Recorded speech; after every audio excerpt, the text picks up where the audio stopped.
This podcast is part of the Midwest Podcast Network. Find out more about our other shows and how to support our network at MidwestPodcastNetwork.com.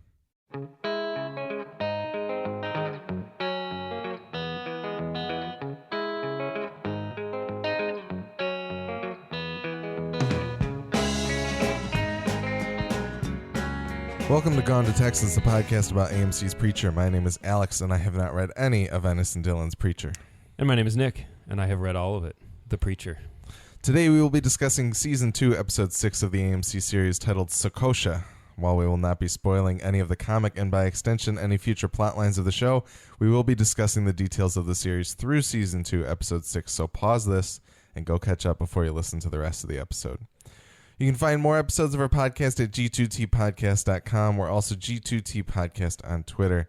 And you can send us feedback to g2tpodcast@gmail.com to tell us what you think of our podcast and share your thoughts on AMC's Preacher so we can read them on our show.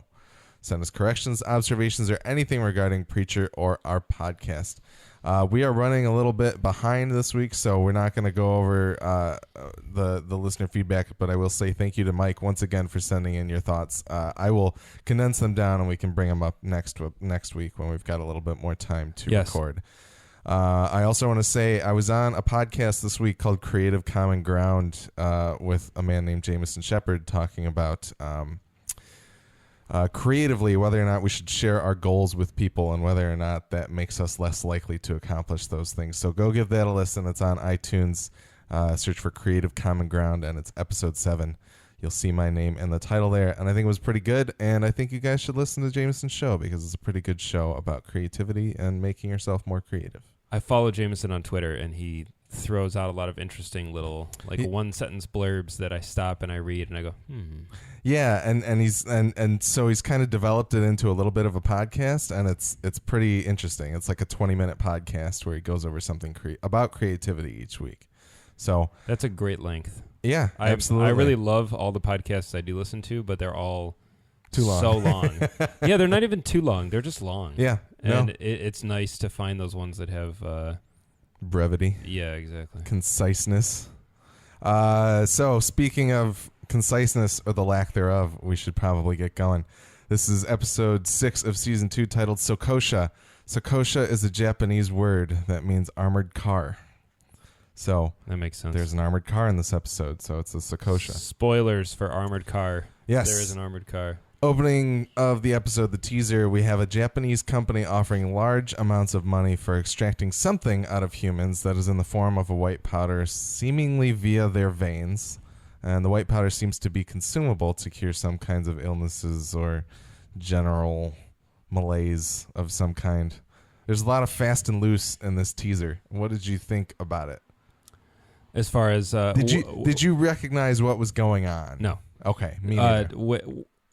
Where did this scene end? What's the end of this the scene ends with the Japanese man with the transaction swiping the credit card. Yes, for $2.7 million. Yes, which is a lot of money. Cool. So I was intrigued. I was like, I thought I was watching the wrong show. Actually, like when I queued it up and I was watching it, I I got a few minutes in because it's a pretty long opening scene. Yeah. And I tapped my screen to is this I was Preacher? like, make sure this is Preacher, yeah. And then my confusion got compounded because the actor who plays I think he's just credited as the technician. Okay. I recognized him right away, but I was like, what is he from? He's from Heroes. Yes, it was in his voice, the timbre of his voice. I was like, who is he? And then I went to look it up, and I went to IMDb, and I was like, episode 6, and it said episode 6, Sundowner, and I was like, wait, I thought this was called Sokosha. And then I was looking, and I was like, wait, finally, I was like, that's season 1, hold on. And I was really confused. But anyway, yes, he's Ando in Heroes, and as soon as I saw it, I was like, Ando, good. Yes, his name is James, I forgot his last name. Starts with a K, I think. Anyway, he's great in Heroes. Yes, he is. He's fantastic. It was cool to see him. Absolutely. I think he played a very interesting part without much to, my first note for this episode, usually my first notes are always terrible. And this one I just wrote, I used to give plasma. You may know me from that, which is a reference to The Final Sacrifice, which is, in my opinion, the finest and best episode of Mystery Science Theater 3000, which I have seen innumerable times. Yes. And you have at least once. Yeah, I've seen it at least once, but and bits and pieces here and there. But so I guess we can talk about it in the context of what we know by the end of this episode. Sure. So this man, the company is extracting souls, and they took it away from. They took 15% of this man's soul away for $150,000, and then they go back and sell an undisclosed amount of soul to this man to give to his wife to cure her Alzheimer's or dementia, something like that. She's standing in the living room with no pants watering a plant. So it's seems like some kind of dementia. Yeah. So and they sell it to him for $2.7 million or something of that sort. So it's like, this seems like a very weird business that I don't know we're going to get a ton more about. Yeah. Okay, so let me ask you this question, and it can be a simple yes or no. Is this soul harvesting part of the comics? No. Not unless it's like the tiniest subplot that I have overlooked. Okay. And I'm sure our quality assurance will let me know. But I was watching it. That's why, like I said, I was like, what the shit? And even by the end of the episode, I was like, I didn't like that. All right. Well, we can move on and come back to that in a little bit when it comes back into the episode. Okay. So Act 1 opens with the gang bickering and arguing about several different topics, including Tulip and Jesse about who Lara is, especially after Cassidy explains how excited Jesse was about Lara, seemingly adding more fuel to that fire and more shadiness from Cassidy. In the meantime, Victor's daughter, Allie, leads the Saint to Dennis's apartment, Denise's apartment complex. Yeah. Excuse me. But tells the Saint the wrong room, so he systematically ends up checking each apartment on the floor, killing all in his path. And a bullet from down the hall makes its way all the way to Denise's fridge, which tips Jesse off to the Saint's presence, so they flee through a window. Yeah. So a little more shadiness from Cassidy. A little bit. And it's like, it's even, I don't know. He's able to throw it out there so flippantly that it's like, it's so deceptive to me. So I still don't really know what to make of it.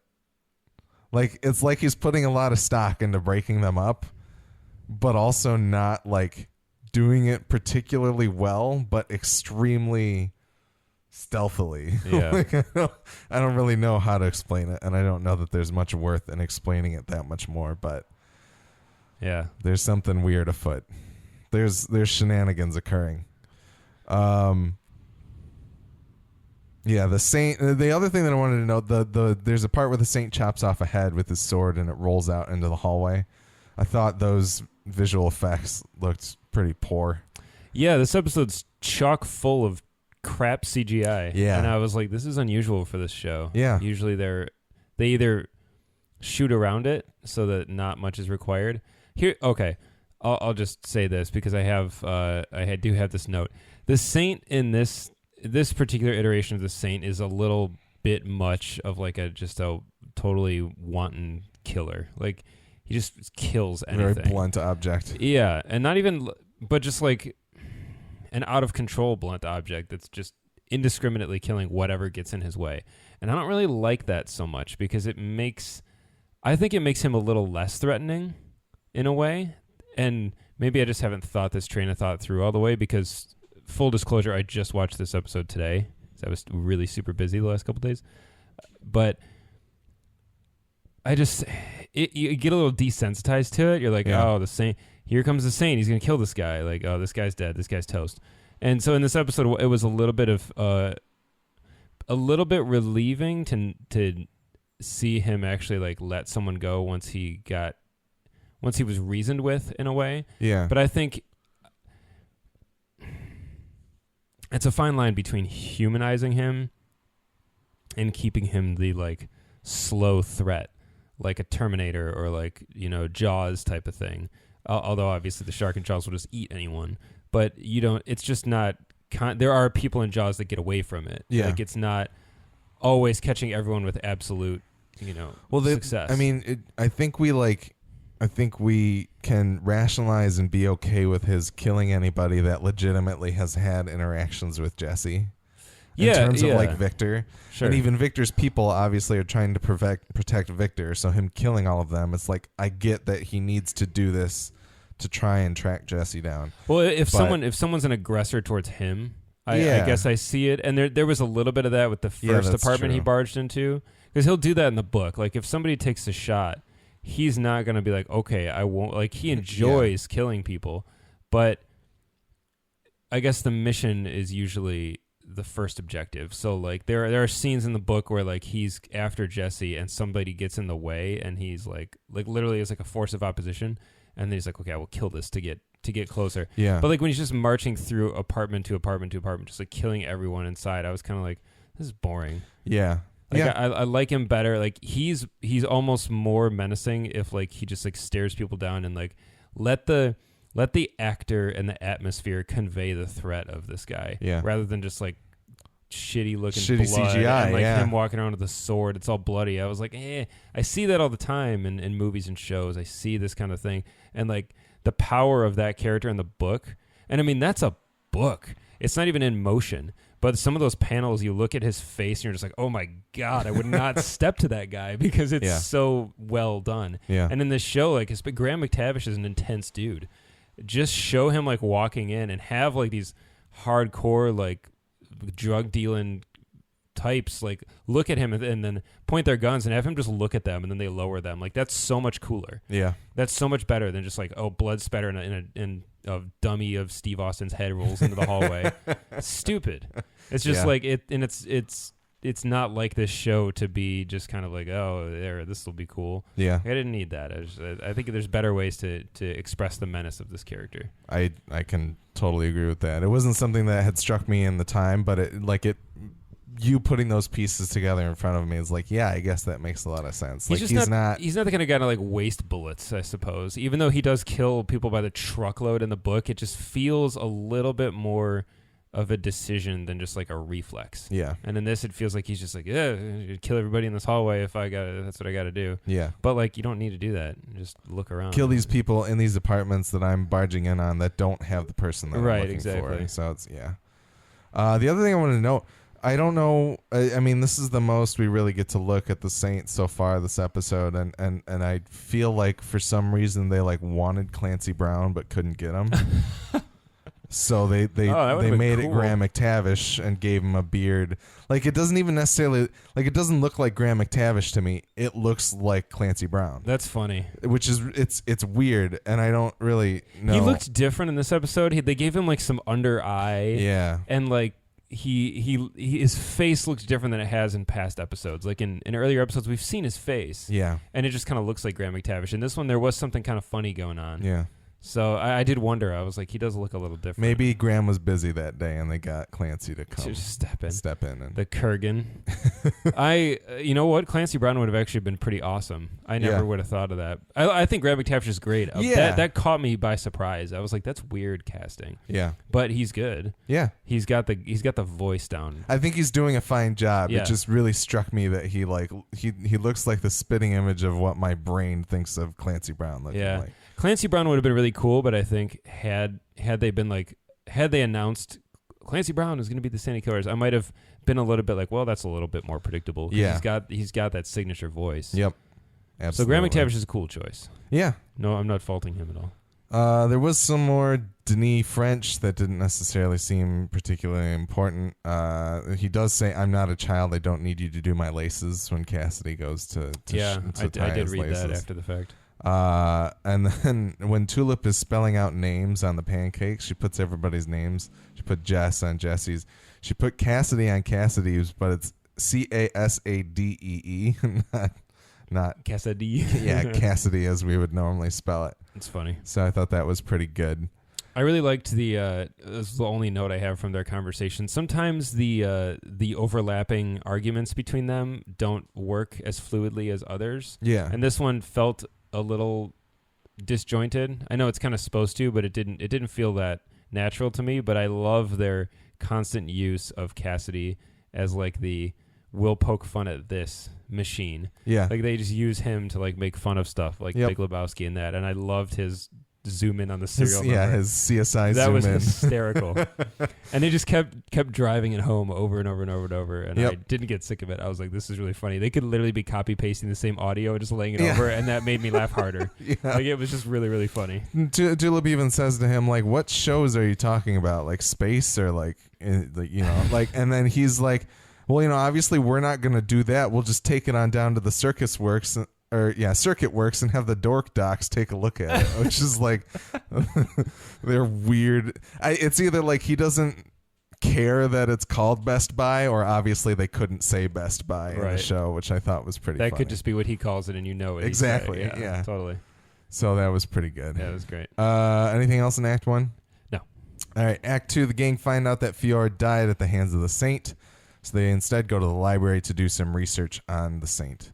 They learn that the Saint fought for the South in the Civil War and that he lost his family to disease, shattering his soul into a million pieces. And as they discuss potential weaknesses, Cassidy remembers Denis, who just arrived home and is accosted by the Saint when Jesse uses the word over the phone to distract the Saint. Not necessarily use the word on the Saint, but to let him know that he's there and that he's on his way. Yeah. Not a ton here, but we did get the backstory of the Saint, which I think was kind of cool. Did you feel satisfied? Is this similar to what we know about the Saint from the comics? Yeah, it's almost verbatim. Okay. It's pretty damn close. I really loved that they used the actual cover from the Saint of Killers book. That was really funny.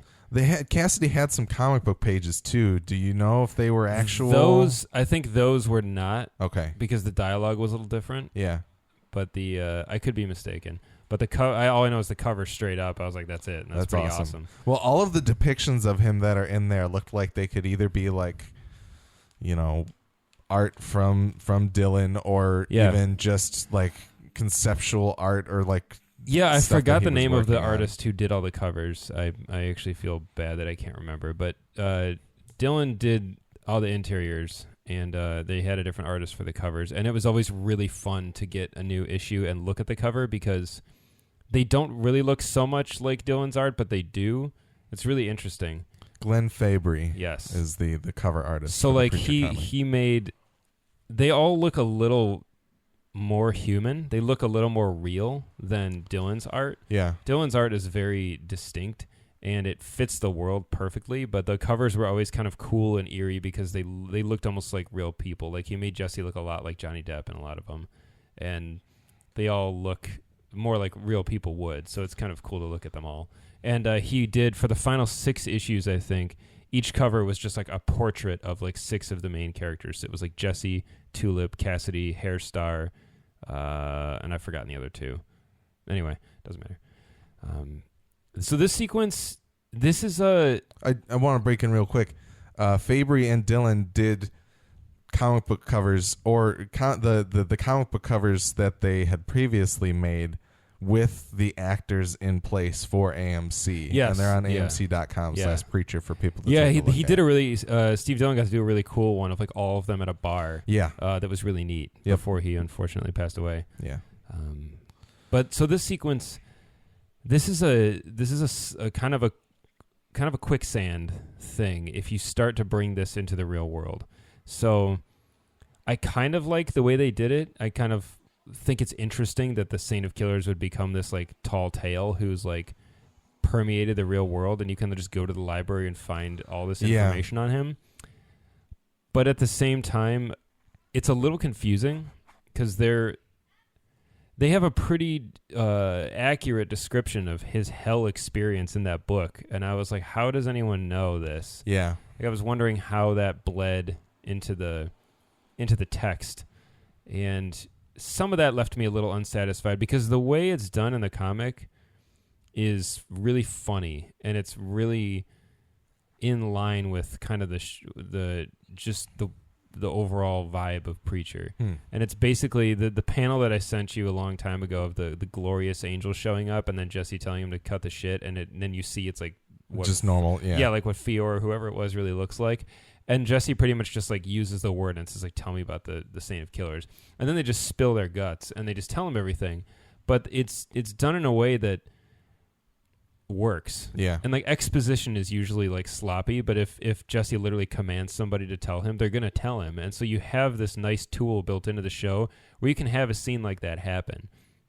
And while it was kind of interesting to watch them all go to the library, it just felt a little goofy. Yeah. To just be like, oh, here, let's go to the New Orleans library, and here's this section on famous hell killers. You know what I mean? Because they all come up with material. They're all working at the same time. And I was like, this seems like a really niche thing. Yeah. Because like Jesse knows what shop to go to for like the soul later. Mm-hmm. If he had gone to some other specialized place that would have these kind of texts, or like, I forgot his name again, but we talked about him before, and I forgot his name then too. The guy who married his folks. His name's like Michael. Mike. Or something. Yeah, Mike. I think it's Mike. Somewhere like that. Yeah. That would make more sense, but just the whole library, I was like, it feels like they didn't want to be sloppy with exposition, but it ended up feeling that way. They kind of shot themselves in the foot because they killed Fior. Yeah, I would rather it would have been more satisfying to have one of the angels tell him, because then you know that is the truth and not like a textbook adaptation, because it's kind of strange that they can just read this like incredibly accurate story of this man. And then like it's the truth. It hasn't been diluted by history or like by telephone of people relaying the stories. So that didn't sit super well. But I was like, whatever. Like we got it out of the way, I guess. And now we know about the saint. Yeah, there's a little bit of that too later on that I'm gonna bring up. But it feels a lot like they. I guess it's kind of Deus Ex Machina of just like the circumstance of this situation led them to do it this way, and it just happens to be right. And yeah, it definitely was like, it feels like there was like a meeting and they were like, okay, we need to talk about the Saint of Killers. How do we do it? Well, he shows up, and then they decide we have to deal with this problem now, finally, rather than deal with it later. Rather than waiting another episode. Right, because the characters even have kind of been putting it off and being like, don't worry about it. He won't find us. And it's kind of like, and then Jesse keeps using the word, and right, and then he shows up eventually. So yeah, there are some other things later on that also don't necessarily jive as well. But the scene, like I didn't mind it, but I feel like in general, when comparing this show against the comics, I haven't very often thought they could have done it better. Yeah. It's generally like they did it differently, but I get why. Yeah. And this is one of those instances where I don't understand why they did it the way they did it. That's fair. Nice little dig into Dick Cheney there with the American Psychopaths audiobook. That was funny. I was waiting. I was like, who else? Or I was expecting to see like the next volume of the tape would say somebody else. Yeah, it'd be like Steve Jobs or something like that. Cheney was not who I expected, and it just made me laugh. I was like, because that's like a very like 2008, 2010 joke to make, and hearing it now just made me laugh because I was like, I'm old enough that I laugh at this. Yeah. Yeah, I think that's about it for that act. Did you have anything else?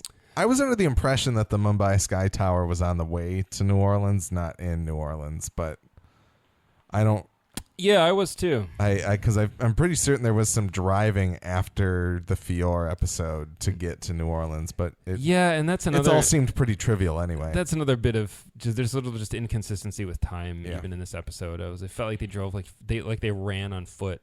Yep. To like a payphone. Yep. I was like, oh, so they're not that far. Yeah. And then it was interesting. Yeah. All right. Act 3, Jesse convinces the Saint to let Denis go and lets the Saint know that he's not working for God because God is gone. After they watch Mark Herlich's audition tape, Jesse convinces the Saint that he can get the Saint into heaven by getting him a soul. The Saint gives him about an hour, but the rest of the gang have to stay behind as collateral. Still great that we're not letting go of Mark Harlick's audition tape. No, it's beautiful. And the fact that that's even a sentence is fantastic. But yeah, other than that, I don't know that there's a whole lot. Jesse's able to convince the Saint by saying, you can't kill me because if you do, then the deal is dead, is done. Mm-hmm. The deal that the Saint made with the angels. And I went back and watched episode 9 when the angels go down to hell to get the Saint. And they don't necessarily cut him a deal. They don't even explicitly say anything like, we'll get you into heaven. They just kind of offer him the ability to get out of hell to do this job for them. So I don't necessarily like when Jesse says the deal would be done if you killed me. It's like, oh, he'll go back to hell. I guess it's making more sense as I'm saying it. Because at first I was kind of like, I didn't think there was necessarily a deal, but the idea is then that if the saint achieves his job, then maybe he'll have to just go back to hell by the angel's command. Yeah. When in fact Jesse is offering him the opportunity to get into heaven. Yes. So I just talked myself out of the problem that I had with That's that. good. So that's good. You're a wonderful help. Anything else about this act? It's pretty short. I just liked watching the saint pick up a cell phone. Yeah. I thought that was funny. And watch a TV. Yeah. I was waiting for the reverse shot of them sitting on the couch next to each other watching it. The fact that they were standing, I was like, again, good, but put him in the couch. Like, have him sitting down. Yeah. And so... like him, like with his coat and like his like the sword is at like, his side. Yeah, I just thought here's a great opportunity for like the exact type of humor this show goes for. Just like an easy sight gag, and I would have laughed my ass off. That was so. This is part of what I was talking about with the idea that they you brought up that they kind of very factually find the story of the saint in the library. In this scene, the saint very matter-of-factly accepts the fact that he's looking at a television and then also agrees that that is evidence that God is gone, which feels sloppy to me again. Yep. Like it doesn't really nothing about the way it's presented to me feels like it would be convincing for a man who basically is, number one, completely not of this time. Yes. And number two, has no reason to believe that God is gone, you know? And not that I want the saint to be like, what is this magic box in front of me? Because he doesn't give a fuck. Like, right. He's obviously walking down the street with a bunch of cars around him. None of that phases him at all, which is totally cool. But the idea that he just buys at face value what Jesse is telling him makes him feel very gullible. But it's not like he would be extremely intelligent either. So yeah, so this is the inevitable potential problem with the Saint of Killers is he's just kind of a tricky character to really get right. And the more they do him, I love it. Like, obviously, the entire first season of our show, I was like, can't wait for this big dude coming down the line. I didn't even want to call him by his name. Yep. Because he's amazing. But the more we get of him in the show, the more nervous I get that like it's deviating in ways that aren't beneficial. Yeah. And I totally understand what you're saying. Because he's not stupid in the books either. Yeah. He's like scary. He's just scary on every level because he's like, you know when you were a kid and you bought like superhero cards and on the back it had like fighting, intelligence, stamina, energy, and it was like all different. He's like a 10 in every category. He's the Tommy Jarvis. Yeah, sure. Yeah, he's on to bring it around to Friday the 13th. Yes, if video that game. helps you. He's maxed out and he's got all the buffs and he's like the ultimate killer. I mean, to the point where in the books like there's 3 angels that work together to like you're not supposed to touch him. Like he's like an indentured kind of servant type thing, and like he's used for like the dirtiest of tasks. And the 3 angels go down there by themselves, and he just straight up kills one right off the bat. Yeah. Like, they bring him back, and he just wastes one of them. The other 2 are like, oh, my God. And he's like, who are you, and what do you want? Like, he's just irritated they woke him up, basically. Yeah. And then it's Fiora and DeBlanc are the other 2.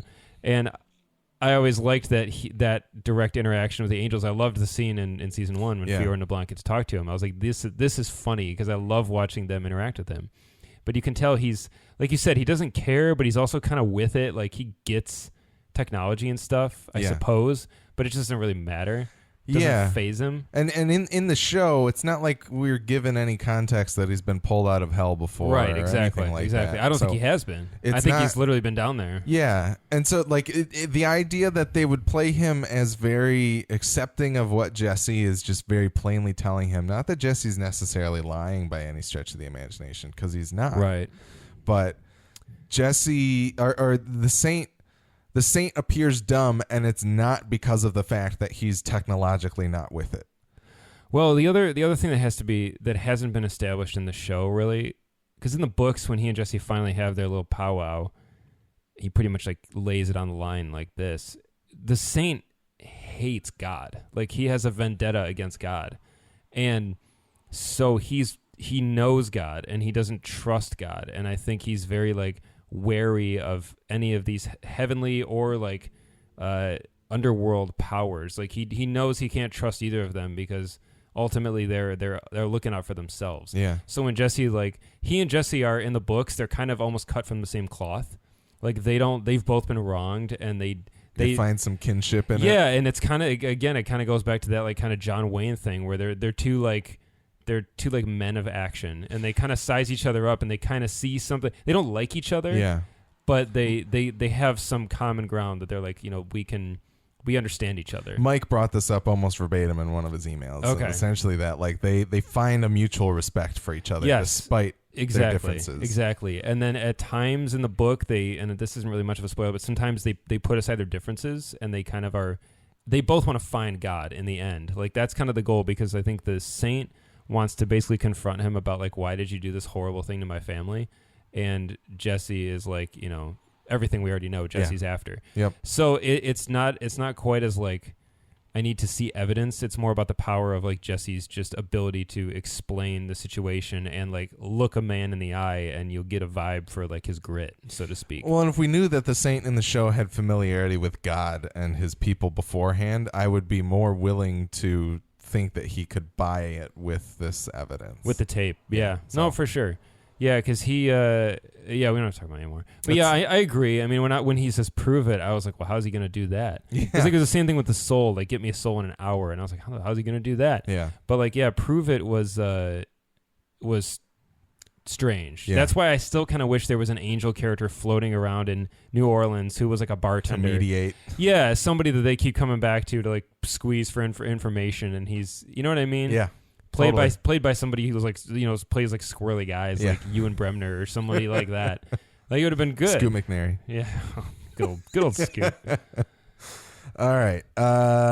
Is that good for Act 3? Sure. All right. Act 4, Jesse finds Papa Bebe's house of voodoo to buy a soul, but Papa Bebe and the rest of the dealers in the area have been pushed out by the Japanese, who conveniently pull up outside. The truck is soundproof, so Jesse can't use the word to get in. He improvises an explosive from the hardware store, but it doesn't work. However, it does draw the attention of a cop that he uses to chase down and open up the truck. Jesse finds that the Saint's soul is very rare and that they don't have any matches on the truck, but Jesse tests himself and finds out that his own soul is a match. Simultaneously, Cassidy reveals to Tulip that Denis is actually his son, and Tulip tries to appeal to Jesse as well as the Saint that Denis needs his medicine, but it falls on deaf ears to both of them. The Saint lifts Tulip up by the neck when she mentions his family, and she appears visibly shaken by being touched by the Saint. So a couple things here. Papa Bebe says, or I guess just the title that they pop up when they look at the side of the armored truck says Tamashi Urashiku Iku Iku, which they roughly translate to soul happy go-go. I did a look at the kanji that's on the van, and the first two add up to kofuku, which means happiness or blessedness, and then the second one would be tamashi for soul.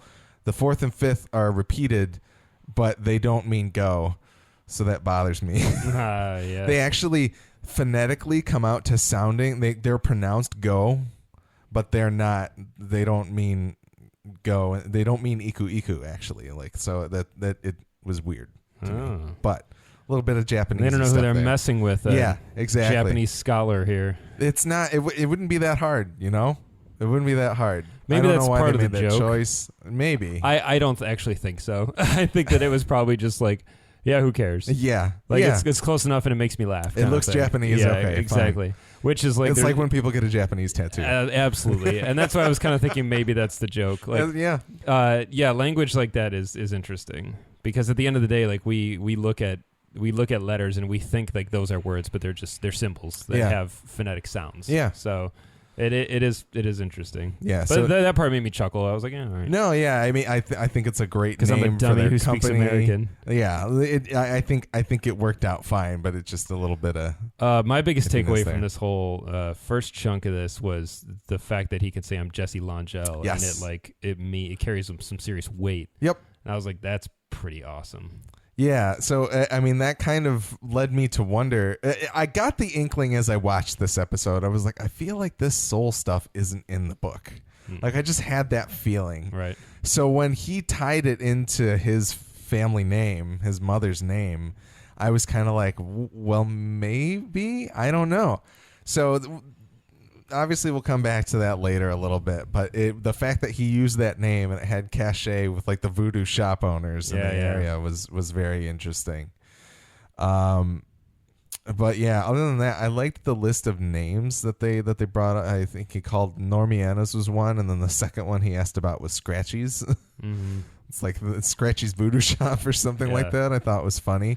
I do kind of like this weird like Jesse Custer supernatural detective angle that's kind of been thrown in here. It's kind of Constantine-y. Yeah, exactly. So I figured that you would enjoy that. I like it quite a bit. One of the other things I wanted to note, and I forgot to note in the first act, the rich house that the Japanese man goes to is actually the house from American Horror Story Coven, which is funny because I've been watching that recently. Sure. And then on top of that, when I was watching the second time with subtitles popped in, the Papa Bibi brings up when he's talking about the different shops that have closed.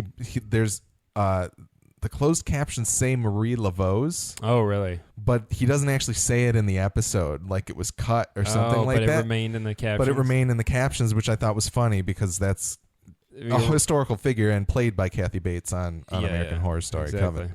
So have you finished that season? Yeah, I just finished it recently. It's great. It was very good. It was very good. But this is an American Horror Story. No. This is Preacher. Yeah.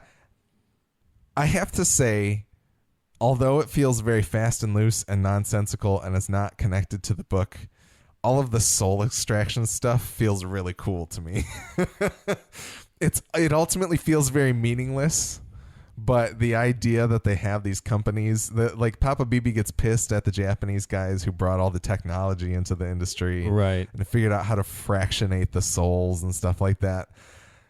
It's ridiculous, and it seemingly doesn't carry much weight in the canon of Preacher, and it feels really silly, and it feels kind of out of place too, but I like it. So I fully understand any gripes that you would have with it, that you would take with it, but I think it could lead somewhere cool if they actually made sense out of it somehow, but I don't see that coming. Do you have any? I don't like it right now. Yeah. I don't like it right now. I don't know if it's going to go anywhere. Right now, it does feel like kind of a one and done thing, even though that would be bizarre. Yeah. It just, I don't really know. It feels like a lot of the show has been like throwing out wild ideas and then reining them in and buffing off the edges to make them fit. Yeah. And this just feels like an idea they threw out where they were like, They put that square peg into a circle hole, essentially. It feels very haphazardly thrown in. It feels like the only purpose it serves is to get a portion of soul into the saint that's Jesse's, so that they are like completely bound to each other now. And while that is cool, that it's a cool device, and it's a really interesting way to make these two characters kind of forged together, and now they have to coexist. I just don't think it's necessary. They took a big detour to get to a place that currently feels meaningless. That feels like the only function of that. Yeah. And then even if that only served the one function, it just is so like insane that I can't quite wrap my head around it. Like, there's a lot of crazy stuff that happens in this show, but it all feels motivated, and it feels like there's some sort of explanation, or like, even if there's not, that it like how is Genesis stored in like the coffee tin? Yeah. I don't care, because it works. Like, it just is the kind of thing that fits, and I just kind of accept it. I like look at it, and the way they treat it, it feels like it all makes sense, and I don't need the explanation. But with this, I'm like, extracting someone's soul is not the kind of thing that you can just kind of like say like, this is what we do, and we just draw it out with a hypodermic needle. It doesn't. It just feels well, and they even have like a little like a briefcase with like all this shit in it that feels like the briefcase from Inception. But the thing is, in Inception I don't care. I just accept it. I'm like, oh, that makes sense. It has a very simple purpose, though. Right. It's like, this has drugs to put you to sleep into the same dream together, essentially. or some kind of contraption to do that, essentially. Right, and that's insane. Yeah. That doesn't make any sense. It's nuts. But I accept it, and it has no explanation. They're like, this is the machine that does it, and then you're like, okay, you just move on because you suspend your disbelief enough. And with this show, for some reason, I suspend my disbelief with almost everything that happens, and maybe that's because a lot of it is drawn from the source material, and I have already been kind of conditioned to accept the extraordinary. But this particular device of the show feels just not tied to anything. It feels like you said, a Deus Ex Machina, to be like, how do we get a soul out of Jesse into the Saint? Yeah, and I would have rather it would have made more sense to me to do like some sort of ritual or something that would do it like that. And maybe that's just because that's how it would be presented otherwise, like in another movie or another show. All right, I'll take you on a journey. The Inception briefcase, to me, if we take for granted that most of the brain's interactions are chemical, the idea that we could simulate people being into each other's dreams by connecting them together with some sort of chemically manipulative dream machine doesn't feel that like it feels like a ridiculous idea, but there's logic there and it's applied there, and it kind of makes a rough amount of sense if you suspend your disbelief. The idea that there's a machine that finds this thing that we've mostly been able to understand as humans that is not physical and can extract it from your physical body, that's the failure of like, that's where they need it to be connected to, like, these are a bunch of fallen angels doing this, or they need to connect it to the larger, like, right, mythos of what's going on in order for us to buy it properly. And because they don't do that at all, the one place they kind of maybe do it is that it's seemingly born out of a voodoo ritual. Yeah. From what we get out of Jesse going to the voodoo shop, he knows that they're into this. Although he spouts a bunch of technological stuff that it sounds like he knows what we saw in that first scene of this episode. But it feels like they made it a joke about the Japanese coming in and making it very technical, which then removes all of that cachet from it too. So I fully understand where you're coming from, and I completely agree. Like it. Well, yeah, that's actually just very well put. So the whole even the hint that Jesse's past involves like dealing in souls.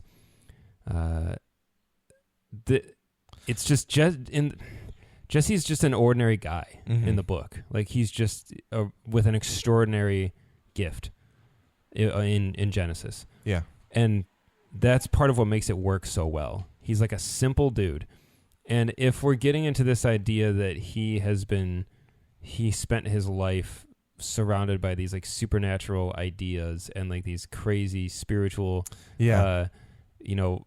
black market. It removes a little bit of what makes him the everyman. Yes. Yeah. Exactly. And I'm not ruling it out yet. I think it could be presented in a very cool way. Yeah. And like you said, it kind of tickled that Constantine bone that runs through you and Kumail Nanjiani, and that's it. You guys share that love. Yes, we do. No, you made me like that movie, so it's fine. It's one of the gifts you've given me. Yes. I'm very cool with all that stuff. I love like comics with supernatural angles. I love those kind of movies. Like I really like stuff that deals with the supernatural, and especially like exorcisms and stuff like that. I love that kind of fiction, but I need that presented up front. Yeah. And it feels like we started off with a season of Preacher that established Jesse as like a pretty regular guy who happens to be kind of a badass, but he's for the most part just a man. Yeah. And if we're kind of taking this weird detour now into like he was raised, extracting souls because he says like family business, he knows about this kind of stuff. It may not work. It may not land. And it's not because it's not from the book. It just feels like a sudden shift. In the front half of the season, this is essentially the halfway point now. The first 5 episodes feel very in line with the Jesse that has been established. And this one just felt like this weird kind of like, let's try this. And I'm just not sure where it's going yet. Yeah, and I may eat my words at the end of this season. It sounds like when we start to get more about the Langels and Jesse explains more of that to Tulip, because I don't think he can let that hang just in the air and Tulip will take it for granted. I think we will hopefully get more on it, and hopefully they do it in an elegant way. Although elegant isn't the way that I would describe Seth Rogen and Evan Goldberg, but maybe Sam Catlin will Sometimes come in and they are, the day. though. That's the thing. Yeah, that's true. Some stuff in the show has been explained away so well, even if it's like mostly nonsense. Yeah, it still works really, really well. And just there are a lot of bumps in this episode. Yeah. Avocado toast made me laugh really hard. that cracked me up. The Japanese guys listening to that or watching the video. The last thing, just Denis being Cassidy's son. Yeah, huge bomb. Didn't see it coming. No. I'm sure somebody on Reddit did. And Yeah. because I don't read the subreddit, I'm happy that I don't, because that completely caught me off guard, and I thought it was wonderful. And it's exactly the kind of tragic vampire afforded by Cassidy being an eternal being. Yeah, it's the kind of tragic subplot that Cassidy has like a dozen of. Okay. And I think it's really cool. I think it's great too because it makes Tulip see him in a different light that's going to make her more welcoming to him, because there's still kind of that distance between them. Yeah. And I think now she's going to almost kind of look on him with like a little bit more understanding. He's going to be a little bit more human to her, to think like, oh, he actually has like kin in this world and somebody who he was responsible for and he let down. And I think that kind of quality might be interesting to her. Yeah, absolutely. I will say, as I started the episode, I watched it a little bit late, so I was like, oh, maybe somebody's already translated the Denis French, and I clicked on the like open thread on the subreddit, and the first thing I saw was that Denis was Cassidy's son, so I ruined it for myself. Bummer. However, I still my eyes welled up a bit at that moment because it's just such a beautifully tragic thing that. I know, and he doesn't even speak his language. Yeah. Like, how insane. Yeah. It's fantastic. Yeah. I have a feeling Denis speaks English, or at least understands it, but just doesn't... He doesn't care to... He keeps that wall up between them intentionally. Yep. Absolutely. I said English that time, not American. That's good. Yeah. Dude, we're learning here. Not a whole lot else to talk about there. That was a whole lot to talk about. So yeah. All right. So then Act 5, Jesse runs into the apartment just late enough for Cassidy to lose his fingers on the Saint's sword as he goes to kill Tulip. In another bout of terrible animation. Yeah. Popping off like hot dogs. It looked terrible. It looked like they ran out of time to render it, and they were just like, send it out. It doesn't matter. Yeah. Tulip wonders how Jesse knows how to get a soul, and Jesse just says it was the family business. And as Tulip takes Denis and Cassidy to the hospital, Jesse turns the soul over to the Saint, who then realizes it's part of Jesse's soul. Upon ingesting the soul, Jesse confirms his secret theory that Genesis requires the subject to have a soul in order to work. After disarming the Saint, he threatens to send him to hell, but the Saint retorts by explaining it'll be with part of Jesse's soul. Jesse instead sinks him into the Angelville swamps. I don't know if you noticed that, but there's a sign on the freeway as they're headed there that said Angelville. Oh, I didn't see that. So he's close. Yep, in the back of the armored car, and then he hides the weapons in Denis' bathroom. Cassidy notices Tulip's 1,000-yard stare, but she kind of shrugs him off.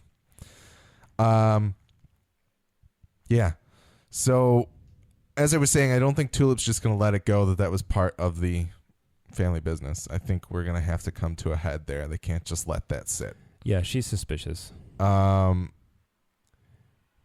then on top of that, so Jesse, how do you feel about Jesse's kind of secret, Jesse behind the scenes putting together the idea that if he has a soul, like he posits the question earlier on in the episode of like, what is different about the Saint than everybody else that makes it so that Genesis doesn't work on him?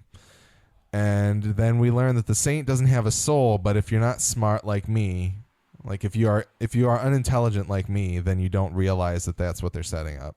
Oh, no, I don't think that. I mean, I didn't think of that either because I was still scratching my head like, yeah, white doesn't work on him. Yeah. So there's precedent for that in the books. Like there's a character that the word does not work on initially, but then it gets undone and you find out why and it makes total sense. Okay. Is it because of the soul? No. Or no? Okay. So maybe they're kind of playing with that a little bit. But as you said, it seems like quite a detour to take in order to explain away a problem that's not in the comics. Yeah, I just don't see the point other than setting up that duality to make them be bound to each other. Yeah. And I don't think you even need that. I think that part of what makes the character of Jesse work is just his ability to reason with and deal with people without needing the word necessarily. Yeah. Like when he uses it in the book, it's for the most part just a matter of efficiency. Like I just got to get right to I got to cut the shit basically and get down to this, or like I need to make somebody stop what they're doing because they're not going to listen to me otherwise. Yeah. For the most part, I think, especially with a character like the Saint who has kind of a tragic backstory, he would rather just talk to him. He does use the word on him, but I just think that's more interesting. Yeah. And that's a better character. Yeah. And I know last week I spent some time talking about how maybe the reason a lot of Jesse's faults that exist in the show exist is to make him more relatable.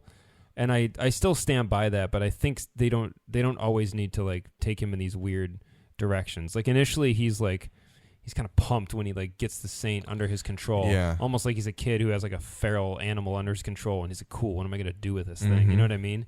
Like I'm going to turn him loose. And then he's like, oh, never mind, I'm going to send him to hell. Yeah. And then the Saint's like, yeah, go for it, idiot. And he's kind of like, oh, maybe I made a mistake by putting my soul in this thing. Yeah. So in that moment, he says he'll send the Saint to hell, but the Saint beckons that it'll be with his own soul. And there's a sound cue that you previously mentioned. Oh, my God. Okay. So they're just beating us over the head with it now. It was cool before when it was an Easter egg or like a little foreshadowing, and now it's like... It's been in every other episode. It's like cartoonish. He may as well have like looked down the lens like at the viewer. Yeah. like do you hear that? Like a soap opera or something. Exactly, yeah. It was too much. And now I'm kind of like, okay, let's just get there. And I think we're going to. I think the next episode, especially with what you just revealed about the sign... Ooh. The sign that said Angelville. I must have missed it because sometimes I try to skip the commercials a bit, and I end up missing like the first 5 seconds of a scene.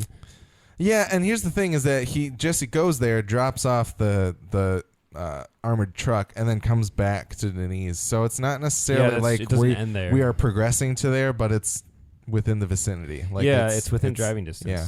I know. I was hoping like that shot of him walking down the road. I was like, cool, end there, please, because I want him to get intercepted by somebody or like decide to make a detour. But then he's just back at the apartment. Back at the apartment, putting stuff away. Yeah. So I had to double check it and that was what you're doing what I was doing as you walked in today was I went back to him seeing the poster for the Angelville something with his symbol on his back there. And they play the sound. It's like the sound of like a chain on like a gear system or something. Like I don't even know how to describe it, but like I know how to describe it. Okay. All right. Well, we'll get there. Yeah, I know you know how. It's just not coming to you. All right. That's fair. It's nothing that doesn't exist in the real world. Yeah, and I know the sound. I just can't. Right. I can't find the words apparently.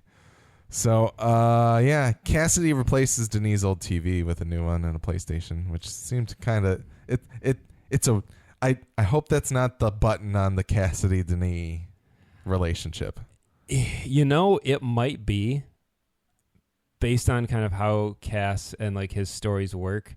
It may be, and that may feel sort of unsatisfactory, but it makes sense. It makes sense, and it's a symptom of a larger problem. Yeah. I definitely I kind of chuckled because I was like, this is just kind of gross. He's like, it's the parent who's not there buying you things to make you feel better about them. For sure. It's so bad. It's so. But your kid happens to be seemingly older than you. It's so gross. Yeah, I was like, oh, this is a bummer. And even the look on Tulip's face is kind of like she's still processing. I think what this means and how Cassidy just kind of is like. He shows a moment of like remorse because he can't communicate with him very much, but then he just kind of acts like it is what it is kind of thing. And you can only say that for so long about so many things. And I think she's still kind of like turning that over in her head too. Tulip's kind of 1,000-yard stare, as I put it, to me feels like I feel like something happened to her when the saint touched her. Did you get that vibe? Because like yeah. Because not only like she comes back in and tells Cassidy at the time that the saint had touched her, and then when Jesse sees her, he very much remarks on like that. I'm like, are you okay? Like she seems visibly shaken by things, which is understandable given the circumstances, but still, Tulip's been pretty unflappable. Mm-hmm. So to see her like this makes me feel like there's some lasting ramifications from even just being touched by the saint. I don't know if it's like her coming in contact with her own mortality or what. Yeah, perhaps. But she definitely lives life, freely. Yep. By the seat of her pants, so to speak, and being in direct physical contact with pretty much like an unstoppable force of essentially murder. death. Yeah. It may be a little shocking. Yeah. And that's just another tiny thing in this episode that I was like, why? You know what I mean? Yeah. We're having a hard time concentrating with the show, I think. Like, once again, I'm like, hey, psst, you got to find God. Like, that's what it's about, really. And I don't, I know I was greedy for an episode and a lot more about the saint. And so it's kind of sucks that I'm sitting here now kind of grousing about it. Yeah. And it wasn't, this is by no means like my least favorite episode of the series, but I think it was the least interesting maybe because it did raise some questions. I have more questions now that we're talking it out. Yeah. But after watching it initially, I was like, well, that was a whole lot of stuff that happened. Yeah. And it didn't necessarily move the action forward, and it didn't necessarily bring us into a new realm of questions. It just kind of like closed off a threat for now. And I think a lot of people are really, really satisfied with that because I've read quickly some people's thoughts about the episode and like people loved it. And I saw like a little review, a few review like bylines on different websites that said like this is Preacher's best episode, and there's finally like a confrontation between Jesse and the Saint. And I was like, I mean, yeah, that's true, that did happen, but the sort of resolution of it is kind of neat, and it gives the Saint like a reason to hate Jesse and want to track him down. But I don't know, the Saint shouldn't necessarily just be in a cage, you know what I mean? Part of what makes him so cool is he's out there. Yeah. And I guess maybe they need a little time. I'm sure the end of the season will end with like the company excavating the truck because it has GPS. Got GPS, yeah. Right. And then that was my first thought. Yeah, and then they open it and he kills them all with his bare hands. But then he doesn't have his guns, and those are in Denis' toilet. So yeah, I don't know. Just a lot of it I was kind of like, if he had the guns, he'd shoot his way out and just like be fine. Because you can't stop those guns. Well, it was bulletproof, kind of. Oh, his bullets got through there. Yeah. There's nothing to stop those things. That's fair. Yeah, it's all fine. It's just this felt like a binge episode. Like I wish I already had another one to watch to erase kind of the sort of metallic taste left in my mouth. From they're kind of shoots and laddering their way towards the like they're finding these little pockets of story that aren't like unimportant or completely unnecessary, but I assume in the comics they're a little more organically fit into the wider journey.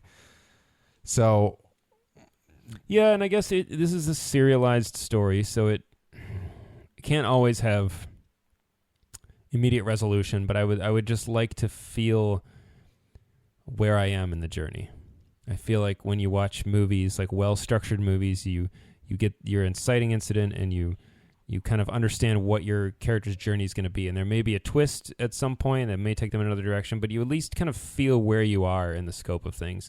And in the first season, I kind of felt a little more guidance. I was like, I feel like we're coming to a head of this confrontation with Odin and his gang, and I felt momentum, and I felt where I was in this space. And now I feel like we're halfway through this season, and ultimately, like, nothing has happened. We haven't seen Hairstar. Right. Hell hasn't popped up in a couple episodes, so it's not like we're building towards a climax that is going to be satisfying. And I'm cool with missing like Hell for a few. Yeah. Because even the same with the comic book, you might go a few issues without seeing a certain character. Yeah. Especially Arseface, like he'll vanish for a while. Yeah. And then you follow these other characters, and like I said, Cass actually disappears for a little bit, and then they circle back around to him, and that's cool. And I understand they're adapting that, and I'm glad they're not trying to fit a bunch of stuff, but something about this one just felt kind of odd. And, you know, coupled with like the Victor subplot, I was just kind of like the whole front half of the season, I'm a little bit like, what are we doing? Yep. Where are we going? Because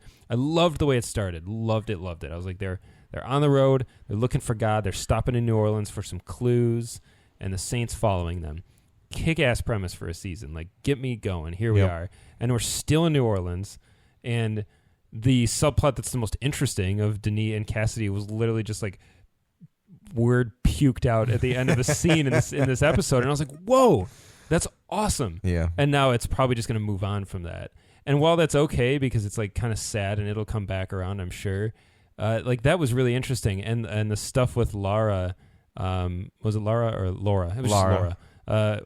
Whatever. That was really cool. And like this kind of intrigue and mystery was really cool. And the Victor stuff, I was like, I can kind of do without it, even though it did give us a little bit more on Tulip. Yeah. I just feel like they're making a lot of decisions that aren't, they don't feel quite up to snuff.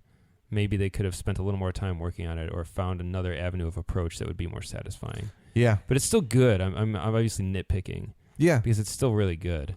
But like the first like 2 or 3 episodes of this were just killer. Yeah. They were so good. They had a momentum to them. Absolutely. That we've lost. And they left a lot of things in the dark, which was cool and interesting, and I wanted to get to some of the answers, and now that I have the answers, I kind of feel like I don't like them. I would have rather still been like wondering, you know what I mean? Yeah. Like some of it just feels kind of like, oh, they locked him in the back of a soul ambulance and now he's at the bottom of the swamp. Cool. Can't wait till he gets out, and then he's back on the track, and the show's interesting again. Yeah, because they need that force. And it's, I mean, did you see the next week on? I didn't watch it, and I don't necessarily, but I can say it like it. You know, obviously, as I said, we haven't seen Hairstar in a while, and we know that they're gonna want Genesis or something of that nature. I always start watching the next week's on, and then like my app launches into the next episode of something, so I never see the full thing, which is fine with me. I just get like a tease of a tease. Yeah. But I did see like Hairstar front and center, so I was like, okay, so he's like the second half of the season threat, which is neat. But I like when the threats coexist. I think that's really cool to have. When you can feel them really building to it. Right. I like in the book because Hairstar and the Saint exist at the same time. Yeah. And it's cool when Jesse he zigs away from one and zags right into the other. Like it's awesome storytelling. Interesting. To not just have like one big bad, but to have like several, because part of what's so cool about Genesis is and what makes the world so cool is it's not just like these two angels trying to find it. There are like many parties on like another plane besides our like day-to-day lives. It's almost kind of like a Men in Black type thing where there's like this whole another strata of like beings here that we don't necessarily recognize. Everyone gets alerted to this thing, and they all want it. And so even if you don't meet certain parties until like a little ways in, you find out that they've been there all along, and maybe there were clues to them. You just didn't see it. So Hairstar and the Saint of Killers and people that Hairstar works for, but have their own interests, and the angels. And like in season 1, we had the other angels coming in there trying, like the seraphims trying to get it too. Where are they? Like that was awesome. And I get that we don't want to overcrowd this TV show. We want to keep it about the characters. And so I like the development we're getting for Tulip and Cassidy and Jesse. But it's cool when you know all these threats are there and they're not just like locked away until a more convenient time to bring them back out. You know what I mean? Yeah. So maybe I'm asking for an impossible task. And maybe this is why so many comics and like this and like Watchmen and et cetera are considered unfilmable, because it's a different medium. Yeah. So there's a treatise on the current state of Preacher. A mid-season check. I think it's doing really well. I do like it a lot, but I think the first chunk of the season was really, really badass, and this just felt a little bit like treading water and saying, like, here are these characters you care about, and here's why you care about them. But I don't think we necessarily needed it, you know? Yeah. Yeah. Or at least not as much of it. It feels like they could have organically dealt with the Saint a little more gradually. But yeah, and who knows? At the end of the next episode, he might get out, and he might be back on their heels. Yeah, it just right now from like, you know, experience of watching a lot of TV, and it feels like they're just kind of like, we'll put him away for half a season and focus on a new character. Yeah, which is okay. I get it. You gotta keep it kind of fresh, but it's always fun when he's just there out there in the distance. He could show up at the most inopportune moment, as you described earlier. Exactly. So. All right, but I'm excited for the rest. The rest of the season. Me too. I can't believe we're already 6 in. Yeah, we got another 7 to go because it's 13. So. Mm-hmm.